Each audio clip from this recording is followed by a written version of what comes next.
showing extensive damage. It comes as Hurricane Hillary, now a monster Category 4 storm, barrels toward Mexico and the West Coast. The National Hurricane Center warning of life-threatening floods and issuing the first ever tropical storm watch on record for Southern California. We have the new track. Also tonight, the wildfire devastation in Maui. Maui's top emergency official abruptly resigning a day after he defended the decision not to sound emergency sirens as the fire spread. Our team in Maui. President Biden's historic summit at Camp David with the leaders of Japan and South Korea on the agenda, confronting threats from China and North Korea. Donald Trump deciding to skip next week's first GOP presidential debate. And new reporting tonight. When will he surrender on new charges in Georgia? NBC News reports aboard an F-16 fighter jet. The U.S. today approving the shipment of F-16s to Ukraine. But how long will it take to train Ukraine's pilots to fly them? And after losing her restaurant in the fires, the top chef still cooking with compassion for Maui. This is NBC Nightly News with Lester Holt. Good evening and welcome. Normally this time of year, people in the south and the east are keeping an eye open for potential hurricane threats. Tonight, however, in a historic weather twist, Americans on the west coast are on alert with an eye on Hurricane Hillary as it races northward off the Baja Peninsula. Parts of California are under the first tropical storm watch ever issued for that state. Hillary, a major Category 4 storm now, but expected to weaken by the time it reaches the U.S. Forecasters warn, though, it could still make a direct hit on California later this weekend as a tropical storm. That would be a first in 84 years. Parts of Southern California, Arizona, and Nevada tonight bracing for heavy rains and flooding. FEMA tonight pre-positioning personnel and supplies in the region. And it's not the only weather whiplash we're following tonight after a rare damaging tornado struck New England early today. Antonia Hilton is covering it all for us. Tonight, terrifying moments during the morning commute. This tornado tearing across a Rhode Island highway, one of at least 3 to touch down in New England. The storm also ripping massive trees from their roots, leaving homes drenched and backyards reduced to a tangled mess. About 30 seconds of hell. That's what it was. Meanwhile, another historic storm is barreling toward the West Coast. It's a once-in-a-lifetime event that we're going to be experiencing. Hurricane Hillary is currently a Category 4 storm with winds of 130 miles an hour. Though it's expected to significantly weaken, officials warn there could be extensive rainfall, flash flooding, and mudslides. FEMA has pre-positioned personnel and supplies in the region, and they're ready to respond as needed. A tropical storm watch has been issued for Southern California for the first time. We haven't seen hurricanes out here, and I've been calling my friends in Florida to try to get some advice on how to handle it. California has not the best track record with driving in the rain. Some areas like Death Valley and Palm Springs could see 2 to 3 years worth of rain in 2 to 3 days. How different will the impacts of this on the West Coast be as compared to what we see happen in the East Coast, the Southeast? In Southern California, we have very dry, desert-like surfaces that don't absorb that water. So as soon as that rain starts hitting, we're going to start seeing flooding. It's been 84 years since a tropical storm hit here.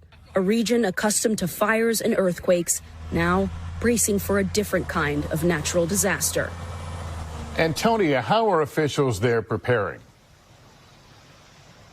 The sheriff says swift water rescue teams and aircraft are available for immediate response. Parts of Joshua Tree National Park are closing, and they're doing outreach to homeless populations here, trying to keep everyone as safe as possible, Lester. Antonia, thank you. Let's get right over to Bill Cairns now. Bill, when can we expect as far as the track and the timing of this? Yeah, we're really focusing in on Sunday evening, Lester, and we have tropical moisture from a major hurricane heading into 10,000-foot peaks in desert areas of the Southwest. That's a recipe recipe for disaster. That's why they're saying this could be catastrophic for some areas. Now, the storm itself is at its peak intensity. It's going to weaken after this. It's going to move from what has been really warm water, almost like 90-degree water, and then heading over water that's going to be in the 80s and eventually the 70s. That's when it gets cool enough for the storm to significantly weaken. Again, Sunday evening, this storm's going to be flying. It's going to be moving at like 30 miles per hour when it goes through Southern California. This will be in and out in a hurry, but it's going to leave its mark, especially in the mountains outside of San Diego near Palm Springs. That's where I'm afraid, Lester, up to a foot of rain, communities cut off, landslides, mudslides,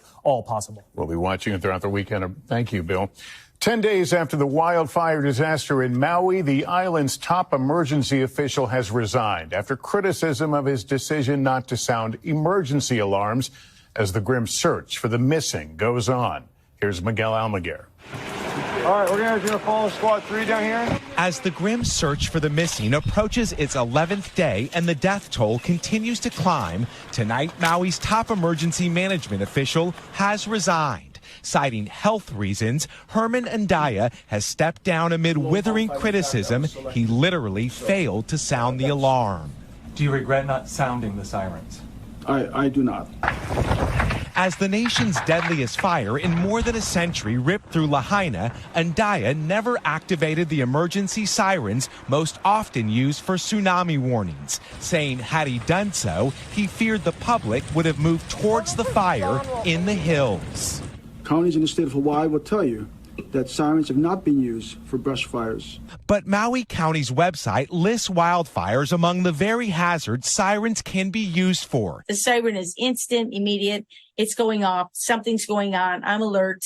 It's sort of difficult to believe that you would be compelled to run toward flame. Amid the growing frustration, a new NBC News review of public meeting records found Andaya repeatedly downplayed the use of sirens, calling them a last resort.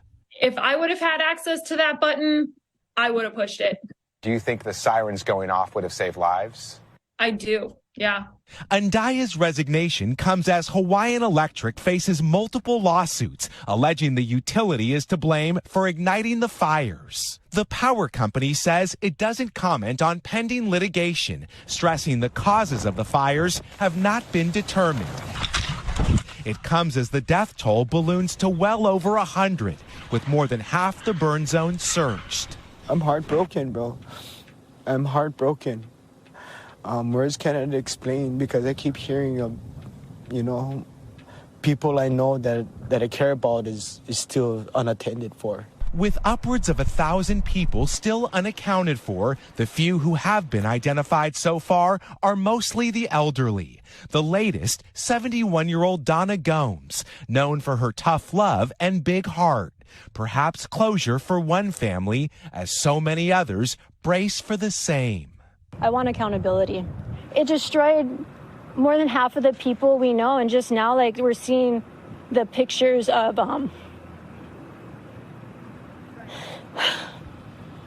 we're seeing the faces, pictures of the people we lost. Tonight, the pain here unimaginable, as is the loss. Miguel, it's been so long now. These stories of the missing are heartbreaking. I know behind you, the search continues in the burn zone. It does, Lester, and now the ATF is on the ground. Their job is to get to the bottom of what started this fire. By the end of this weekend, authorities hope to have the entire burn zone searched, but we also expect the death toll to spike dramatically. Lester. All right, Miguel, thank you. Meanwhile, a huge wildfire in Canada's Northwest Territories is threatening the capital and has forced thousands to evacuate. It's one of more than 1,000 fires burning across Canada. The smoke is continuing to affect air quality in Minnesota and Wisconsin. A strong show of unity today among the United States, Japan, and South Korea as President Biden met with their leaders at Camp David as threats from China and North Korea play out in the Pacific. Here's Kelly O'Donnell. For the first time, President Biden hosted an international summit at Camp David today. We meet in this historic place to make a historic moment. Bringing together Japan and South Korea, each longtime U.S. allies. But notably, the two neighbors only recently softened their own decades of tension. together now, facing common risks from North Korea's nuclear provocations and China's more aggressive show of military strength in the region, while also recognizing all three countries trade with China. Today is a day that is not about being against anything. It is about being for something. Today's summit announcing a range of security and economic agreements, including a new defense partnership to swiftly consult on urgent threats.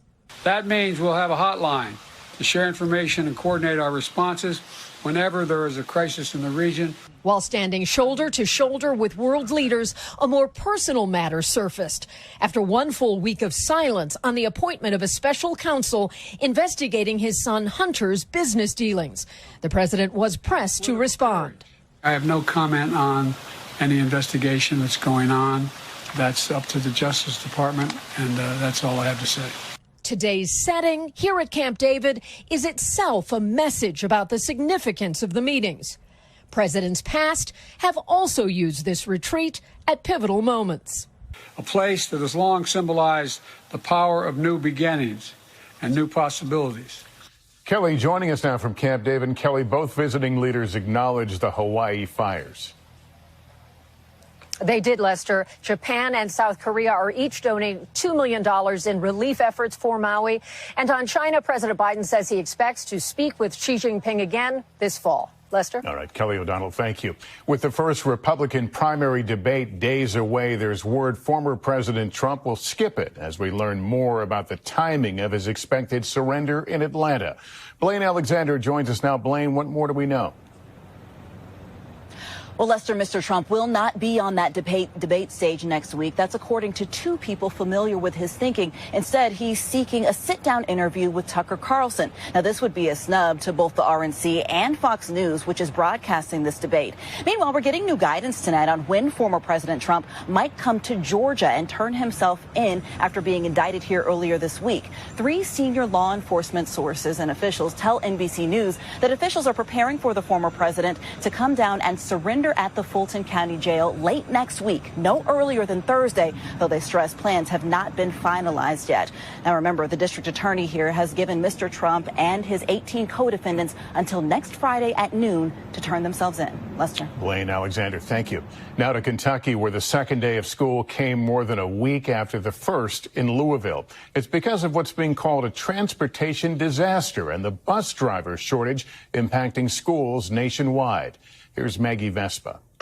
Buses are rolling once again in Louisville with an estimated 40,000 elementary and middle school students riding to their second day of classes in Kentucky's largest district. This after last week's so-called transportation disaster fueled by a shortage of drivers. Still waiting on this bus at 9:10. It slowed routes so much, some students didn't get home until after dark. Parents called police, fearing kids were missing. School, canceled for more than a week, resumed today. It was bad. But the shortage looms. Some parents drove their kids after buses were late again this morning. You're inconveniencing us all around. Love you. Bye. Others say the bus came on time. How nervous were you going into today?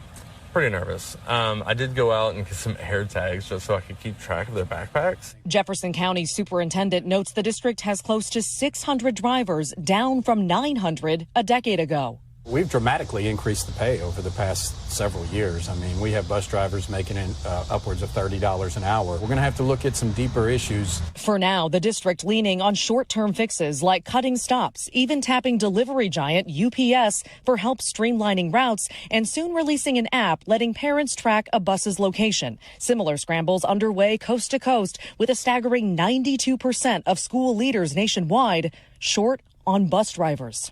It has now reached crisis levels. It was really exacerbated by the pandemic. Back here in Louisville, today actually marked the start of a staggered return. Next week, high schoolers will also come back, testing this district even more. Lester? Maggie Vespa, thank you. In 60 seconds, a pioneering treatment for people who have lost vision from an eye injury. The remarkable way it works using the body's own cells. Right after this. We're back now with a potential medical breakthrough giving new hope to people with blindness. A study just out on an experimental surgery to restore vision to one damaged eye with stem cells from the other. Kristen Dahlgren explains. Straight in 25, clear the land. Nick Carufe always dreamed of being a pilot. I figured that would be a perfect career path for me. And he was well on his way until a freak accident on July 4th, 2020, near his home in California. We were watching the fireworks. Instead of shooting up in the air, it exploded on the floor. I unfortunately took a direct hit to my left eye, dead center.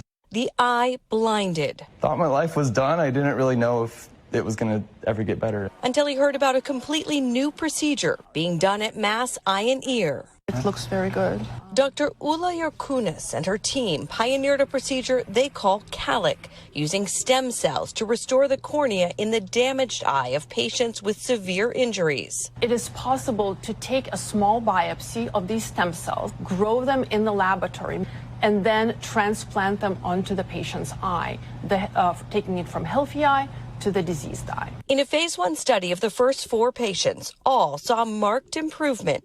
2 saw significantly better without additional treatment, and the other 2 were able to go on to get artificial corneas. Look a little bit up and down. Nick moved to Boston and is now one of a new group of patients receiving the surgery. At what point did you realize it had worked? Not too long after the first surgery, I was able to see. It was this whole thing, and I was crying. While still in its early stages, doctors consider this a stepping stone and say stem cell therapies may someday go beyond corneal injuries to things like glaucoma, maybe even other parts of the body. Nick is now flying again for fun. Especially to see even just the blue sky out of the left side is so crazy because I never thought I would ever see that ever again. For the first time in a long time, seeing hope. Kristen Dahlgren, NBC News, Boston. And up next here tonight, an update on American F-16s headed for Ukraine as we ride inside a fighter jet.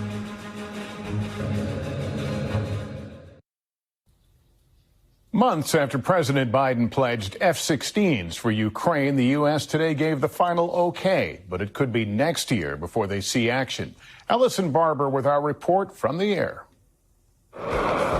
It's the jet everyone seems to be talking about. We should sell them the F-16 jets. Ukrainian F-16 pilots. The F-16. F-16s. The F-16s. F-16. Ukrainian officials thought they'd have pilots training on American-made F-16s by now, but it has not happened yet.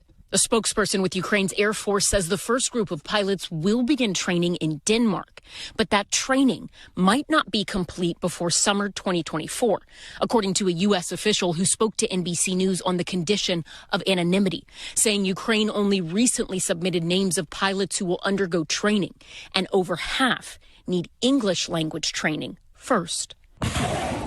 The delays have confused and frustrated Ukrainian officials, as well as rank-and-file military members who spoke to NBC News privately. Major Jeffrey Downey, Simmer, flies F-16s almost every day. The G-forces that are exerted on your body are immense. You know, you've got the blood rushing from your head to your feet, and you're having to strain to keep the blood up in your head so that you don't pass out. Simmer is part of the U.S. Air Force's Thunderbirds. In peacetime, they're known for dazzling crowds. Why are F-16s so esteemed around the globe? It's a multi-role fighter, so it does air-to-air and air-to-ground. Suppression of enemy air defenses, it's got it all. To get a sense of their capabilities, I went along for a flight.